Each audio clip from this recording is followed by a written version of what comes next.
হায় হায়, এ কি কাণ্ড ঘটলো! ঘুম থেকে উঠে দেখি আমি নিজেই মেজর ডালিম হয়ে গেছি। এটা যেন বিভ্রান্তকর অবস্থায় পড়েছি। জি বন্ধুরা, আজকের ভিডিওটি পুরো দেখলে আপনারা সকল তথ্যটি জানতে পারবেন।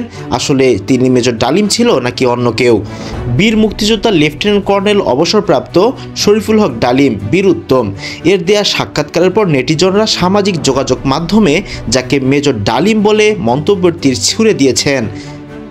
এবার সেই মিনহাজুল আরেফিন সিদ্দিক নিজের অবস্থান পরিষ্কার করছেন। সোমবার 6 জানুয়ারি সন্ধ্যা 6টার দিকে তার নিজের ফেসবুকে একটি স্ট্যাটাসের মাধ্যমে তার অবস্থান জানান।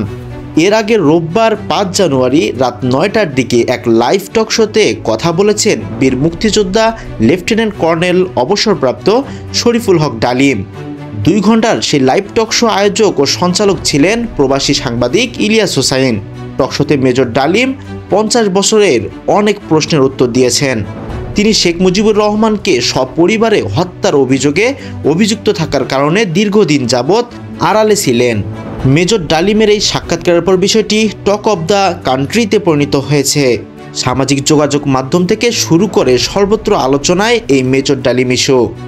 মিনহাজুল আরেফিন সিদ্দিক তার ফেসবুক স্ট্যাটাসে লিখেন, সকালে ঘুম থেকে উঠে দেখি রাতারাতি মেজর ডালিম হয়ে গেছি।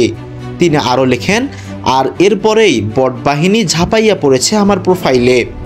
এদিকে স্বরাষ্ট্র উপদেষ্টা লেফটেন্যান্ট জেনারেল জাহাঙ্গীর আলম চৌধুরী অবসরপ্রাপ্ত এই ইস্যুতে সাংবাদিকের প্রশ্নের মুখোমুখি হয়েছেন।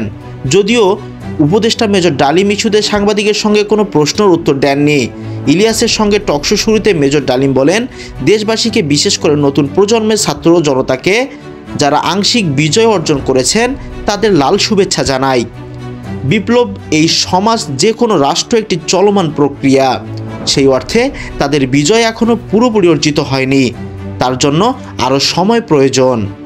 24-এর গণ অভ্যুত্থানের নৈপথ্যের নায়ক ছাত্র জনতাকে পরামর্শ দিয়ে তিনি বলেন, সম্প্রসারণবাদী হিন্দুত্ববাদী ভারত যার কবজায় আমরা প্রায় চলে গিয়েছি, সেই অবস্থান থেকে সেই 71-এর মতো আরেকটি স্বাধীনতা অর্জন করতে হবে।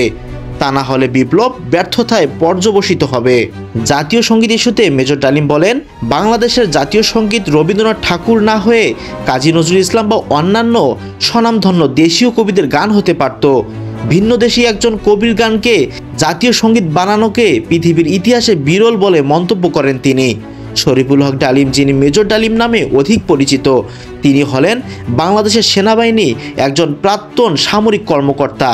1975 সালে 15 আগস্ট বাংলাদেশের তৎকালীন রাষ্ট্রপতি শেখ মুজিবুর রহমানকে সপরিবার হত্যার সঙ্গে তিনি জড়িত ছিলেন।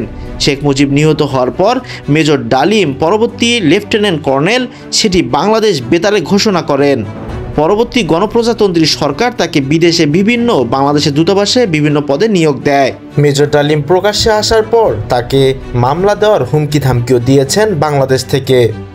রাকিব আল হাসান, নিউজ ইয়ার রাকিব ব্রো।